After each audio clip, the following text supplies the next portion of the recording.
a celebration, a moment of celebration. Good afternoon. Woo! We're here to celebrate, and we made it. Good evening. Thank you so much. It truly is an honor to have this moment to address before the dignitaries in this incredible space that holds so much history, with formalities being already established. My name, as was mentioned, is Nikita Kidan. I originally came from the Bahamas about 4 years ago. I'm now a proud member of the Caribbean community here in Ethiopia. And this story is so big and it's so important. I think it's important for you to be aware that there are 33 Caribbean countries, 13 of which are sovereign and make up the CARICOM community, the Caribbean community, of which for the first time Caribbean leaders and African heads of state met just a few months ago here in Addis Ababa. This was the first time it has ever happened in person. However, they would have met once prior in 2021. So we are just in the very, very early days of bridging the bonds between the Caribbean diaspora and our political infrastructure and that of the African continent. This is an important step for us. And so while there are 33 Caribbean communities, it's important to remember that 20 of these countries are still colonies and still are owned by either the British or the French or the Dutch. Right? So we cannot forget that these colonial systems are very strong and robust, and they have not ended. And although there are 44 million of us that live in the Caribbean, we're scattered amongst many different islands. So I come from a country that has 400,000 people, an island home of 1,000, population of 1,000. So the collective action required to bring our people back home really was a mission and a mandate. And I want to sort of put things into perspective from a timeline. In 1625, that is when the Olive Blossom, it is the first ship, the British ship that would have arrived in Barbados with stolen, brutalized, commodified African bodies and souls. Okay? And in 1886, Emperor Menelik and Empress Taitu would have established the city of Addis Ababa.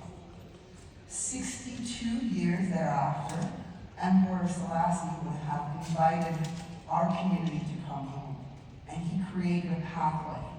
He advised us at the time of two very clear options.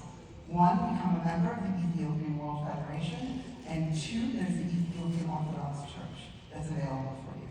And he understood that in order for us to come home, we had to integrate. We had to learn and unlearn everything, because the colonial systems create a very, very strong white supremacist ideology. And the thing is, white supremacy is an ideology, just as our African identity is one. But if we are not able to know what is, you are going to remain in this white supremacist ideology that says you are less than. And this is a huge part of how we have to chart our course forward. I'm saying this because the first indigenous Africans who made it back, they were the brave. They held on for 400 years to their African identity in the face of as much brutality that can imagine. To the point when I was a child growing up, I was educated that slavery wasn't that bad. You can imagine that, but that's what we were told. So what else do you know? It wasn't that bad in the Bahamas. Don't worry. We don't need to talk about that. And oh, we were not African. Absolutely not. How could we be? It was better to glorify the white man than to ever hold on to your African identity. So the brave souls, primarily those of the Rastafarian community, they made the trek across the ocean and across land, and they made it home. So I now stand in front of you today as a member of the third wave of repatriates who have continuing this mission and this understanding that the peace that we require in our world must be created by us. Right now we live in a world at war, and there find peace within ourselves, to find peace amongst our country and community, men and women, children and youth, that we must see ourselves as one Africa, disregarding the geopolitical lines that have caused so much turmoil amongst family. Because one day we woke up and you are this and I am that. And these economic systems have perpetuated to continue this. And this is where we bring ourselves today, because for me, climate justice, the impacts of climate change that are devastating communities, whether it's through drought or through floods or through major storms, like what we would have just seen last week with Hurricane Melissa, or 5 years ago in the Bahamas with Hurricane Dorian. The people who are experiencing this separation are the most vulnerable. The ones who are descendants of people who were stolen from their homes, who are in economic systems that are rigged so that they are the labor and don't generate the wealth. These systems must change, and the only way that we do that, is that we must educate ourselves.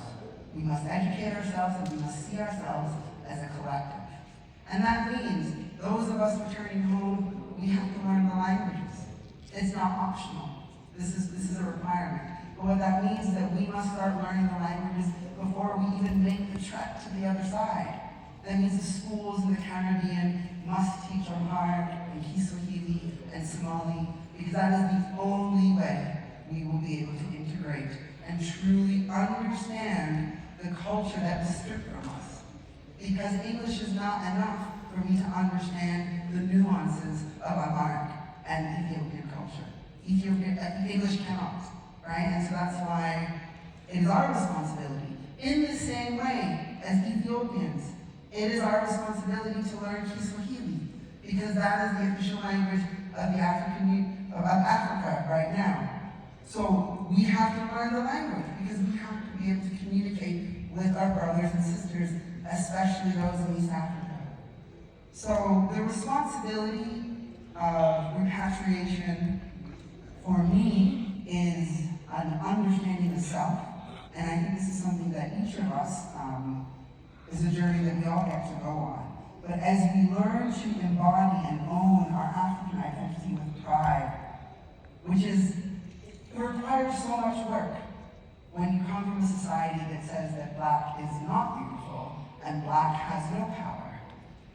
And I think conversations like what is happening today and the work of Addis Ababa University is what enables and creates safe space for such challenging discourse.